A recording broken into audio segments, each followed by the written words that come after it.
Good Morning Business, le grand entretien. Et notre invité ce matin, c'est Denis Levotte, le directeur général de Dacia. Bonjour. Bonjour. Alors, je ne sais pas comment présenter Dacia. Est-ce que c'est la botte secrète de Renault pour continuer à faire du thermique, ou est-ce que c'est le low cost qui va devenir une marque plus premium? Vous voulez qu'on vous présente comment ce matin? Je pense que c'est les deux à la fois. C'est vraiment les deux à la fois. Hein. L'électrification de Renault et le thermique, c'est vraiment un sujet du moment. Ouais. Hein. Donc, il faut comprendre l'électrification dans le groupe Renault comme vraiment une stratégie de groupe. Hein. Renault, la marque, est le champion de l'électrique, ça on le sait, d'accord. Et donc, le groupe est en train d'investir dans toutes les briques, toutes les technologies, les moteurs électriques, les batteries, Meganitech, les Gigafactory, l'écosystème de recyclage des batteries. Et toutes ces briques-là serviront, le moment venu, à Dacia. Et Dacia reste ce qu'elle est. Hein. Dacia, c'est le champion de la mobilité accessible pour tous. Et donc, je croyais que vous aimiez plus ce mot low cost, justement. Ça vous plaît plus? Voilà, c'est ça, low cost, c'est fini. Plusieurs choses en même temps. Le premier, c'est que Dacia, évidemment, va s'électrifier. D'ailleurs, Dacia est déjà électrique. Hein. La Spring, 100 000 commandes depuis son lancement. C'est la 3e voiture électrique la plus vendue en France cette année, la Spring. Donc, nous sommes électriques, mais nous sommes aussi le champion de la mobilité décarbonée. Une vente sur 3, c'est du GPL. Ouais. Et on est bien dans la mobilité accessible. Le GPL à 80 centimes le litre quand le gasoil est parfois à 2 euros. Ouais. Dacia fait bien son travail. Ça a baissé le gasoil. Mais alors, quand même, vous serez quand même le dernier du groupe Renault à faire des moteurs thermiques jusqu'au bout, jusqu'en 2035, et sans doute au-delà, ailleurs qu'en Europe. Bien sûr, mais c'est une stratégie, c'est un choix, c'est le choix délibéré. Regardez ce qui se passe aujourd'hui. Mais c'est le choix délibéré, mais c'est pas le choix de l'Europe. L'Europe dit, à partir de 2035, il ne faut plus de moteurs thermiques. Mais nous y serons. Bon, mais... Renault part en premier, Renault développe les technologies, et Dacia fait ce que Dacia fait le mieux, c'est récupérer le moment venu les technologies et les briques technologiques du groupe Renault pour les offrir sur le marché, une fois qu'elles sont amorties, une fois qu'elles sont éprouvées. Et la planète ? Mais c'est très bien pour la planète.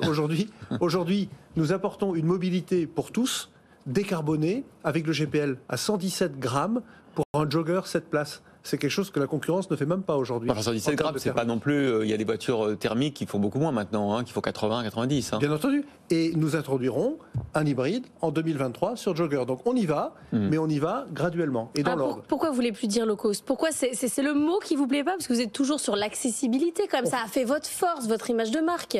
On fait les deux en même temps. Dacia, d'abord c'est quoi Dacia? Dacia c'est quelque chose d'extrêmement simple. Dacia c'est des voitures essentielles, on fait des choix, on met le juste contenu dans les voitures et ça en fait la meilleure proposition du marché. Ça c'est Dacia.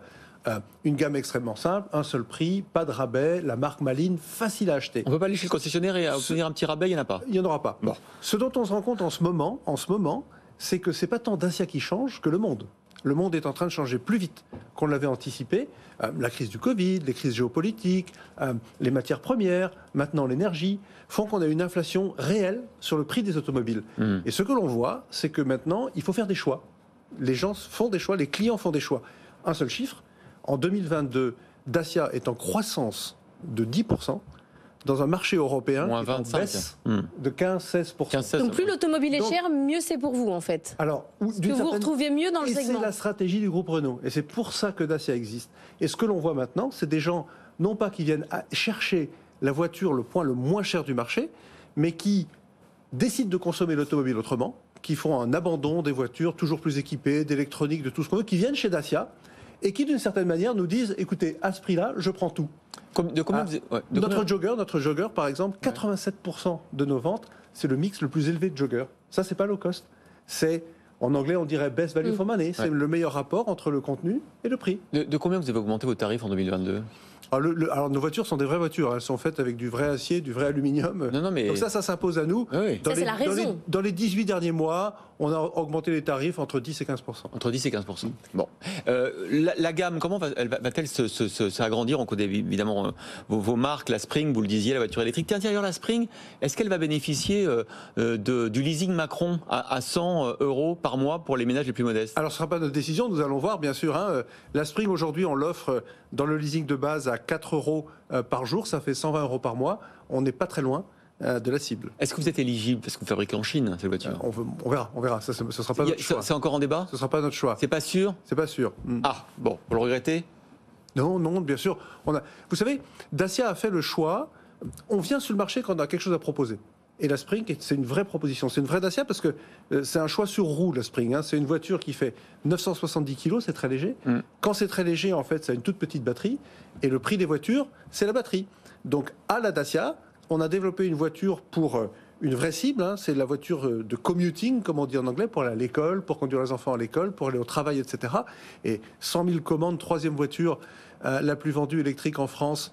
Et c'est un vrai succès. C'est-à-dire que Dacia ouvre les portes de la mobilité électrique au plus grand nombre. Pour ne plus être une image, je suis désolée, je suis obsédée par la question du low cost. Sur la question du low cost, vous avez changé un petit peu l'image, le logo, c'est plus fin. Vous avez lancé un nouveau modèle qui s'appelle le Bigster. Le Bigster, quand moi je le regarde, et pour ceux qui nous regardent sur la chaîne 24, je trouve qu'il ressemble à la Range Rover. C'est volontaire d'aller vraiment sur ce segment un peu haut de gamme? Ah oui.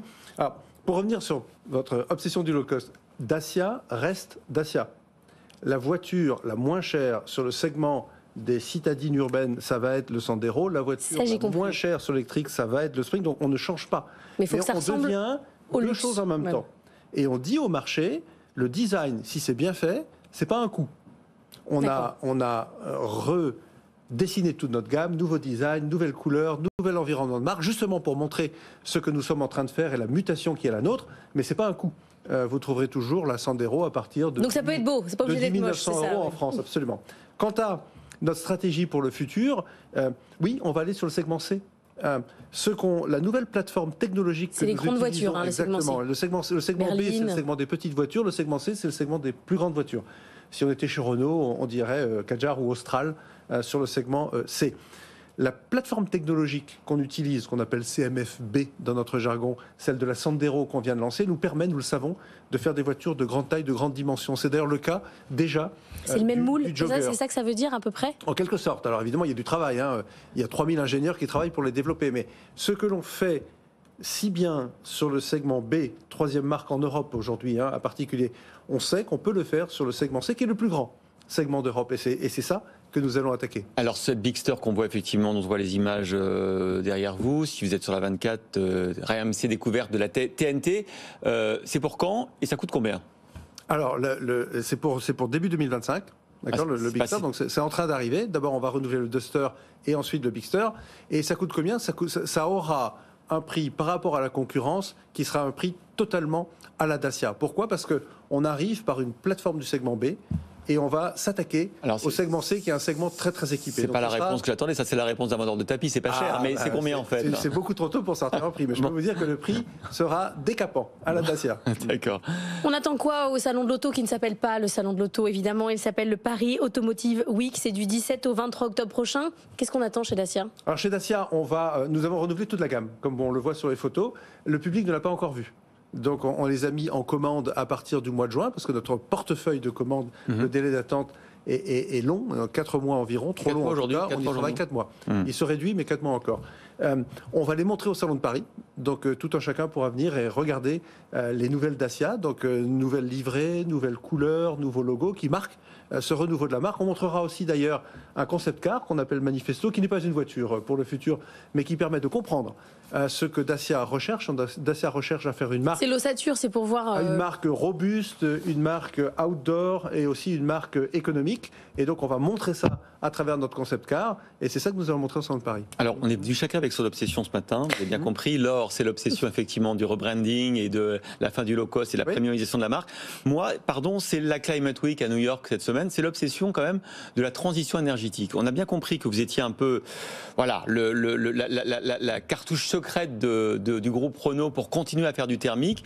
Est-ce que c'est pas un problème quand même? C'est-à-dire, est-ce que c'est pas un problème d'être une marque qui, même si elle s'électrifie, même si elle fait de l'hybride, assume le fait que au-delà de 2035, elle vendra des Dacia ailleurs qu'en Europe.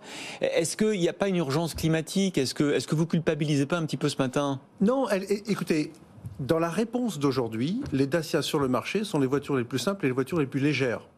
On arrive à faire un 7 places qu'on appelle le Jogger. Il fait 1,2 tonne. Il fait 1,2 tonne. Donc vous dites que c'est le poids qui conditionne. Le poids est central. Mais vous avez le droit d'être. Le poids est central dans les émissions de voitures. 1,2 tonne, c'est 300 kg de moins que n'importe quel concurrent. Et ça nous permet, de le motoriser avec un moteur d'1 litre GPL. Enfin, c'est toujours très lourd. Et ça, aujourd'hui, dans les rues de Paris, en 2022, c'est bien. Non, mais je vous pousse dans mon retranchement parce que vous avez le droit d'avoir il y a un débat en ce moment. Certains disent non, mais l'Europe va beaucoup trop vite. C'est-à-dire 2035, c'est pas raisonnable. Ça va tuer notre industrie. On n'est pas prêt. Les Chinois vont prendre les marchés qui resteront ouverts en Inde ou ailleurs. Vous faites partie de cette team-là? Non, le but, la destination, l'arrivée, elle est claire. Elle est claire et on ira là, et toutes les marques iront là, et Dacia ira là. Ouais. Maintenant, le chemin pour y arriver ne sera pas le même dans le centre de l'Espagne, dans le centre de la France, à Berlin, à Paris, les bornes, l'accès à la recharge, l'accessibilité, le prix même des voitures font que la voiture devient petit à petit un luxe. Et l'intelligence de la stratégie du groupe Renault, c'est d'avoir ces deux pieds, un pied qui court bien en avant, qui est le champion de l'électrique, qui est Renault, et Dacia, qui s'électrifie grâce à Renault, donc l'un répond à l'autre, mais qui répond à des attentes réelles du marché d'aujourd'hui. Et c'est ça que Dacia fait. C'est le plan B du groupe Renault, c'est-à-dire que si l'électrification va pas assez vite et si finalement on prolonge un petit peu la durée des moteurs thermiques, on aura du Dacia. Il y a A et il y a B en même temps. et les deux se complètent, et la destinée, le chemin final, il est connu. Et Dacia s'électrifiera grâce à Renault. Un mot de la crise énergétique où on s'ouvre au contrat d'électricité pour produire dans les usines européennes. On a reçu ce matin le PDG Duralex. Il est obligé d'arrêter l'activité à partir du 1er novembre. Sa facture d'électricité a fait x20. Est-ce que vous, dans certaines usines, vous remarquez aussi que ça va être compliqué? En Roumanie, par exemple. On est en face d'exactement la même équation. Alors, ça dépend des pays, ça dépend des usines. Peut-être la différence qu'on peut avoir, c'est notre portefeuille de commandes. On a des engagements vis-à-vis de nos clients sur plusieurs mois. Donc, il est hors de question d'arrêter nos usines, en tout cas à court terme, sur des sujets comme ça. Et effectivement, on y travaille avec les fournisseurs, encore une fois, pays par pays. Alors, on a découvert, en parlant des industriels comme vous, que d'un pays à l'autre européen, les règles n'étaient pas les mêmes sur le tarif de l'électricité. On a découvert qu'en Espagne, ils avaient le droit à un privilège et qu'ils ne faisaient pas payer l'électricité au même prix. En Roumanie, ça se passe comment? Vous avez une usine? En Roumanie, le marché est en train de se libéraliser. Donc, on a des discussions avec les fournisseurs d'énergie, effectivement, pour essayer de contenir la vague au niveau de l'augmentation des prix. Vous allez y parvenir? Ça va être raisonnable? Les discussions sont en cours. Bon. Écoutez, merci beaucoup Denis Le Vot, directeur général de Dacia, d'avoir été l'invité de Good Morning.